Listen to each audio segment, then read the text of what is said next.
Welcome into the Fireside Knicks podcast. My name is Bryce Gelman, and as always, I'm joined by Brett Hampfling.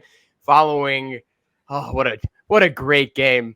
This was a much needed win for the Knicks. They win 106 to 103 in Denver. Their first win in Denver since 2006. What are your reactions? Boy, Bryce. So paint the picture. It's Thursday at noon right now. So we've had some time away from the game, but if we were recording this right after last night, I would have been jacked up because this was, borderline a must-win game versus a team without their best player in Italy. Borderline. That was a must-win game. Down 10 in the fourth quarter. Haven't won in Denver since 2006. All these things going, and they come back and pull off the win. I'm still, I've come down just a little bit because, like last night at 12:30, I was jumping around. But a must needed a win, and I feel better about the direction of the season than I did after the OKC game on Sunday. Yeah, Brett, it was quite improbable for them to come back from that deficit, considering the fact that RJ Barrett had one of his worst games all year. But there have been so many worse games of this year for him. And, I know Tom Thibodeau, he benched him finally in the fourth quarter. And I know you had a pretty strong opinion about that.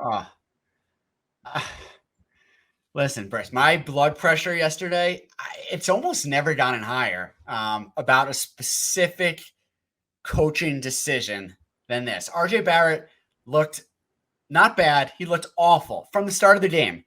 I think he had 2 shots in the first minute, kind of forcing things. None of them were terrible shots, but he was just off. He was a little slow. Apparently, they said he was sick, and he didn't have it. And I assumed that Thibodeau was going to go to the bench with Quickly, play Rose a little more, maybe Grimes, maybe even Fournier. But he stuck with RJ. To me, it really made no sense. He was off, and not just that he was off, he still was shooting. Like, there was a point where he was, I think, like 2 for 14, 2 for 10, 2 for 12, something like that.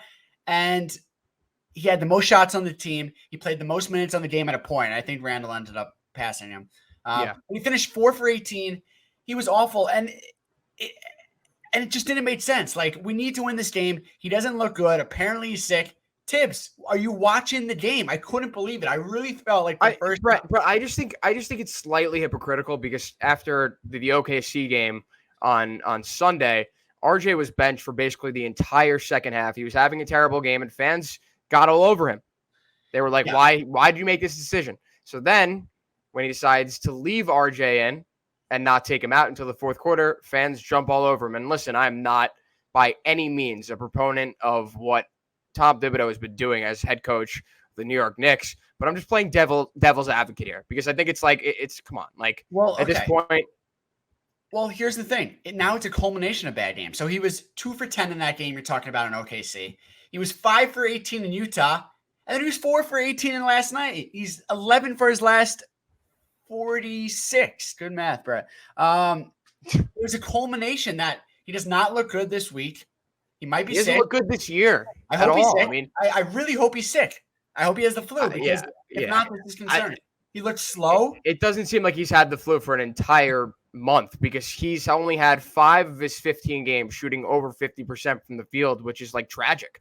That's disgusting. And it's hard to stomach when it's going into this year, it was your best player besides Brunson. I think Brunson has kind of taken that mantle, but it was the guy who you wouldn't trade in the Donovan Mitchell trade. And look what Mitchell's doing. And RJ is one of the most inconsistent players in the league and getting put on blast almost every single time that he has a terrible game. Of course, he plays in New York, but people don't like RJ in the first place. He's gotten disrespected on almost every single list. The top 50 players under 25, the top 100 players in the league. He just gets disrespected constantly. I thought he'd come out with a vengeance this year, looking to prove something, and it's not been the case. Yeah, listen, I don't want to go too much, but he looks slow, so he's not getting separation. Then he's forcing things at the rim when there is no separation. Those two things should be able to finish that. He should be able to. He's a bigger body than most of the guys ever guarding him. So he's just not been able to finish in contact as well as he has been in the past, Brett. Yeah, I don't know what it is. But on the flip side, I do want to talk about some good things. Like you said, Jalen Brunson was great. He was the leader of this team in the first half when they really needed it. I just lost his stats. Do you have his stats? He was Yes, I do. Brunson 7 of 13, 7 of 21 13, 21 points, Yeah. 7 assists, 5 rebounds. Pretty good defense, actually. At least he was playing hard. There was a real urgency I could tell from him. Like, they brought me in. I'm supposed to be a leader on this team. Like, let's play hard. Yeah. Especially also back in Utah, he came out, took a couple charges. He's not the best defender, but I seen he's trying to take more charges. He's trying to end the passing lanes more. So Brunson was great. Hit a 3 going. Was that 2 nights ago? That was 2 nights ago where he hit a 3 going into the half. But he was just really good down the stretch. And then Julius Randle, we have to talk about it. Probably his best game of the season. Signature game this year. 34 points, 11 rebounds, 11 of 21 from the field. Looks like he gave a shit on defense, which I don't know if they put that in the stat book, but it looked like he actually cared. Some people are saying his best game is a Knick. I think that's probably some recency bias. That's a stretch. But I'm sure he had a better game. And he was active on D, and that is the most positive sign coming from the game, that Julius Randle looks like he cared and had a good game and shot the ball. Brett, it just shows you what kind of role that he has on this team. And I've been saying this since last year, that when Julius Randle performs at a high level, his teammates usually follow. I mean, we look back to the 2020-2021 season, and that was the catalyst for success that year. When he played hard, the rest of the team followed. And that's just always been the case since he joined the Knicks in 2019. So right now for me, I see a guy who game in, game out does not look the same. And I truly hope that the players' only dinner that they had on Monday night, where they watched Monday Night Football, is going to light a fire under his ass. Because if it does, then this team could actually go somewhere and can be something. But it all stems from what Julius Randle does.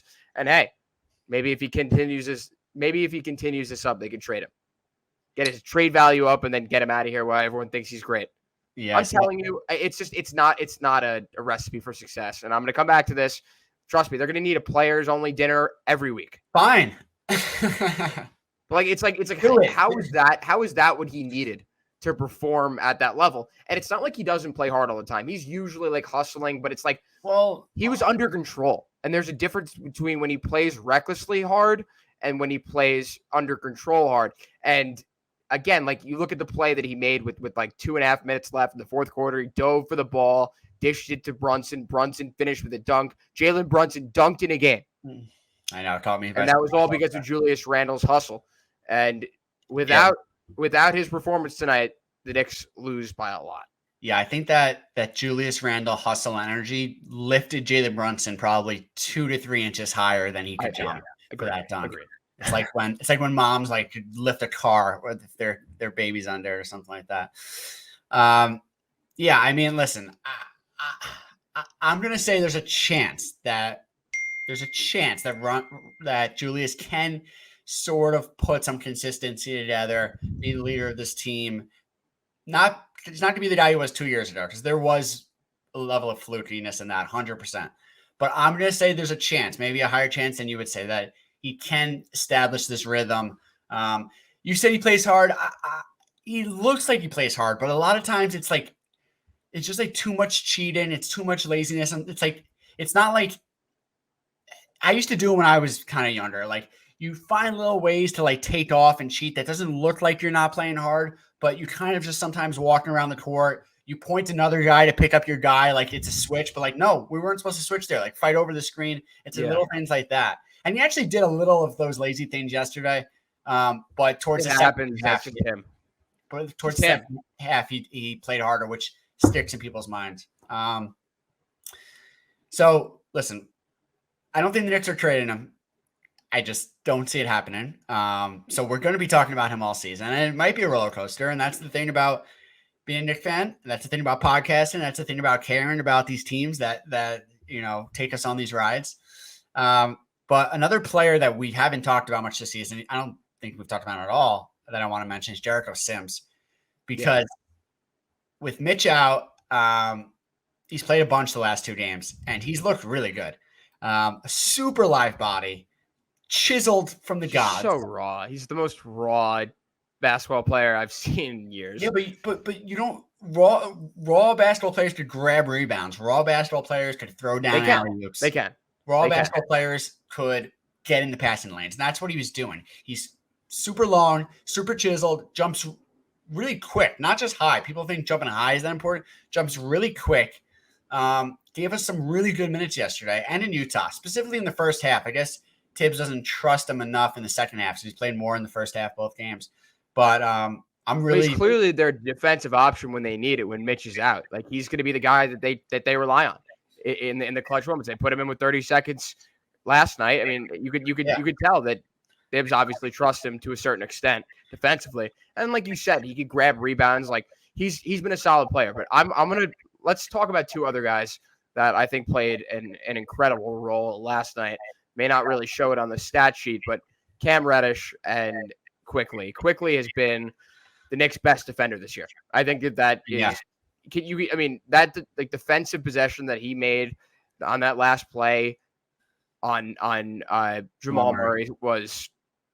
I mean, he's pestering, and that's exactly the type of intensity that this team needs from him going forward. The spark that he provides both on offense and defense when he comes off the bench is just unlike any guy that I've seen on the Knicks in years. Like, you really can't find a guy. I mean, like, in terms of a spark, probably like Steve Novak.